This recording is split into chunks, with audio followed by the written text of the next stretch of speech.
Yo, check 1 2. So, what's going on, guys? It's Brandon Long here, your coach and advisor for all things nutrition, health, and fitness, and absolutely mindset.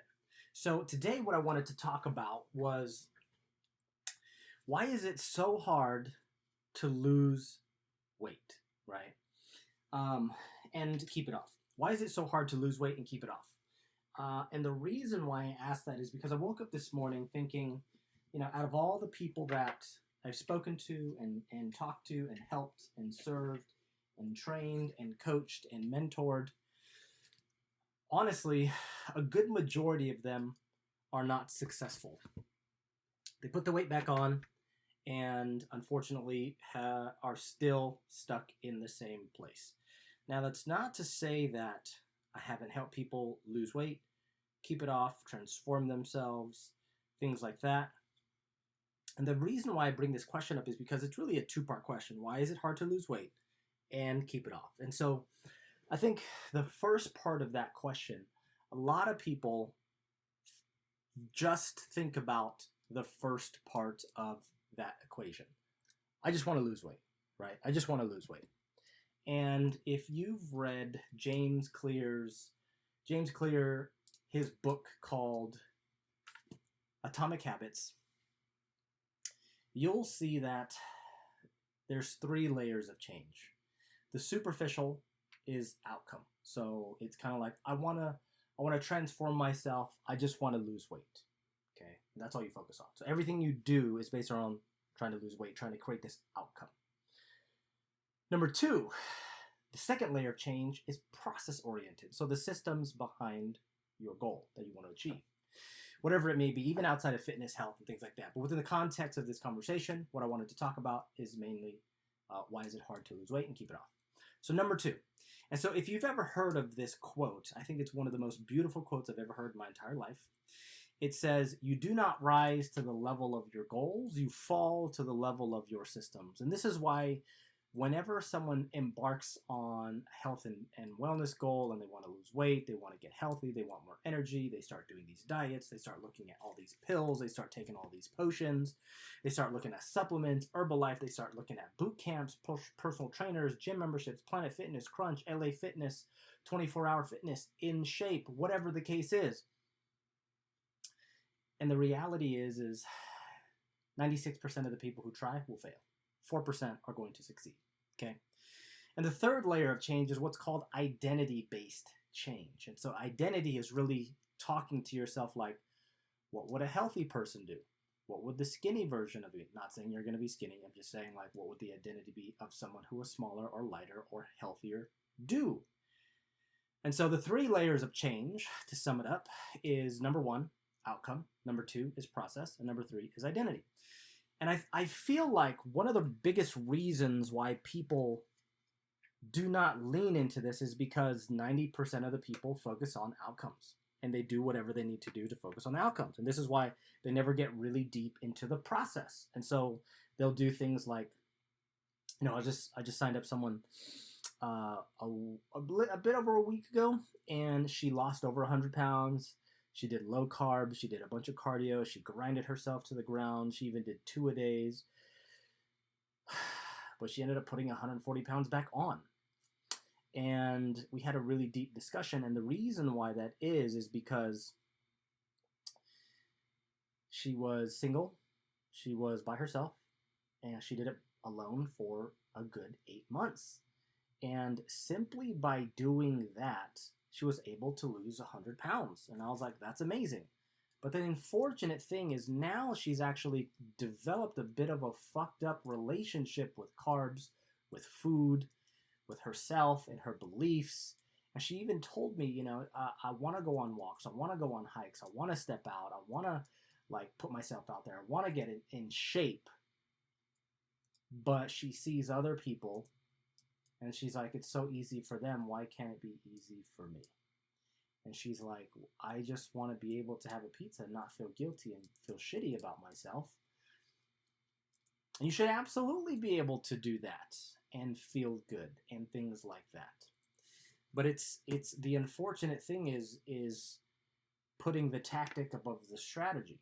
And so in that particular scenario, she was putting the tactic before the strategy. The strategy is weight loss and watching your calories. And one way to do that is cutting out carbs and doing exercise. And the more aggressive you approach it, the faster you lose. And unfortunately, some people get really focused on how fast they can lose rather than the sustainability, which is really about the outcome, which is the first layer of change, the most superficial, and the one that I see most people do. Now, why aren't people focused on the doing, the process, the system, finding a better process, approach, or system? And that's really what I teach, promote, and mentor people to do, which is to eat what they want, track their calories, track their macros, monitor certain data points like weekly average weight, see progress pictures, so that you're moving beyond the outcome. You're like, oh my gosh, I lost 7 pounds this week. We're like, well, fuck, can you keep that up till you reach your goal? And then once you reach your goal, can you keep it off for the long term? A small percentage of people can do that. Yes, 4%, but that's 4 out of 100. What about the 96 out of 100 who try? What about them? And so that's kind of the second layer, right?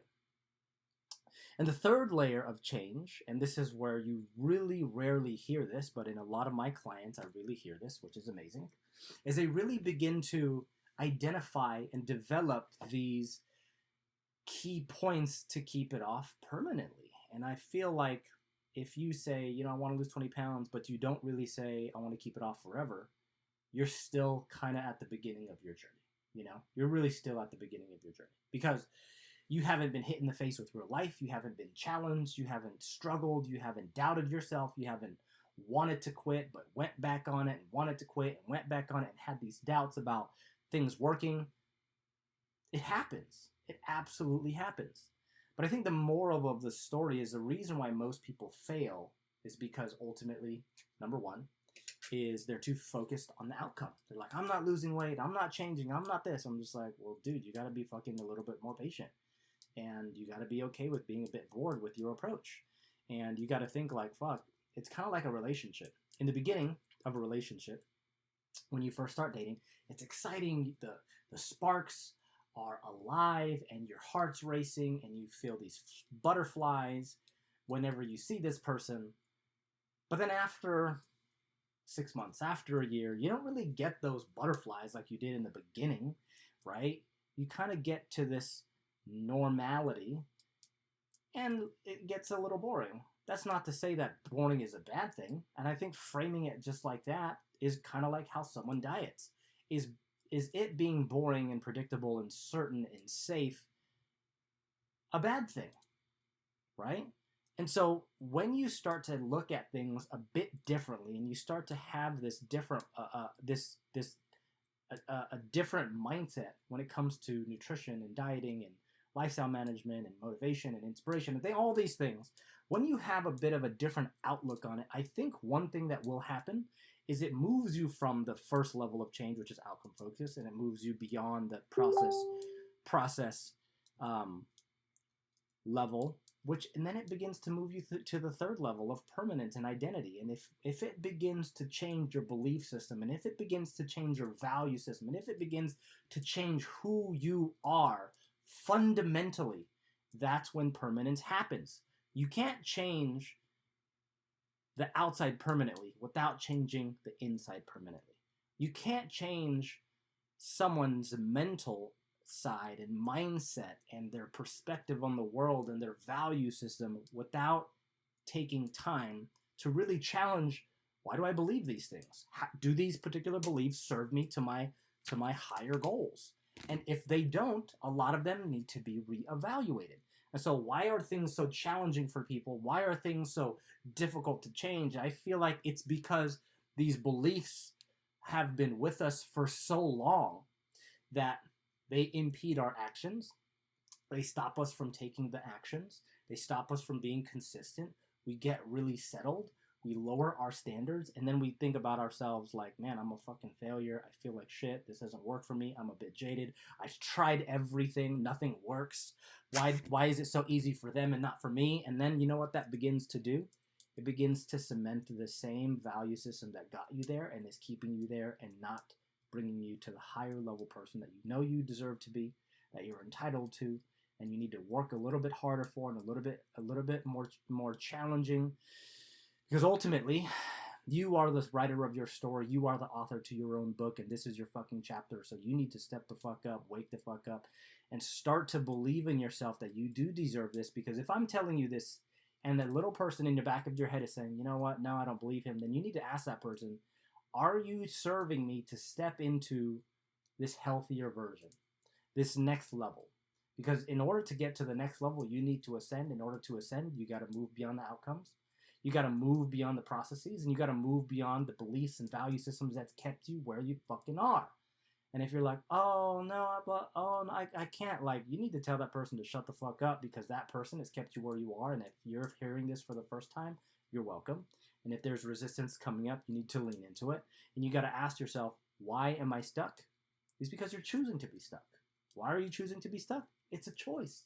And if you don't see that and you're like, oh, no, my situation is different, I'm alone, it's like, the reality is statistically speaking, the likelihood of you being different from anyone else is probably low. And the chances are there's people out there who feel exactly the same way that you feel, experience the same exact challenges, but somehow, some way did not give up, found a solution for themselves, and was able to keep it off. Because even though you can see the success and the chances of success are quite low, 4% out of 100, 96% fail, 96 is 97, which is kind of crazy, there's still a chance. It's not fucking zero, right? It's not fucking zero. And so if you look at that, you're good, and you tell yourself, and let me ask you this, you ask yourself, are you choosing to put yourself in this moment in the 96% or the 4%? And you're like, well, the likelihood is I'm going to fail. I might as well not try. Then guess what? You've already defeated yourself before you even fucking tried. That's the damn truth. 100%. Or you could say, you know what? I'm going to try. I'm going to try my best. I'm going to ask for help. I admit that this is an area where I need support. So you hire help. You hire a mentor. You hire a coach. You ask questions. You sit at the front of the class. You ask the dumb questions. Why? Because you're open and willing to be transparent and vulnerable, because there's something that you're doing that is wrong. And there's something that within your approach that is fucking up. And if you've gotten this far for so many years and you have yet to make a change that's permanent, you have to admit that something in your approach is wrong, something in your belief system is holding you back, and something in your value system you're clinging on to, because for some reason you'd rather stay where you are than lean into and become the person that you know you're meant to become. Okay? So hopefully this helps. Hopefully this gave you some highlights, and if you'd like any references to this book, simply comment below or email me at brandonlong@ascendfitnesslb.com. Thank you so much. Episode 1 of my podcast. I haven't come up with the name yet, but thanks again. Much love. Peace. You'll see why in a minute. Download Audacity and open it up and drag your audio track into it. You'll see those first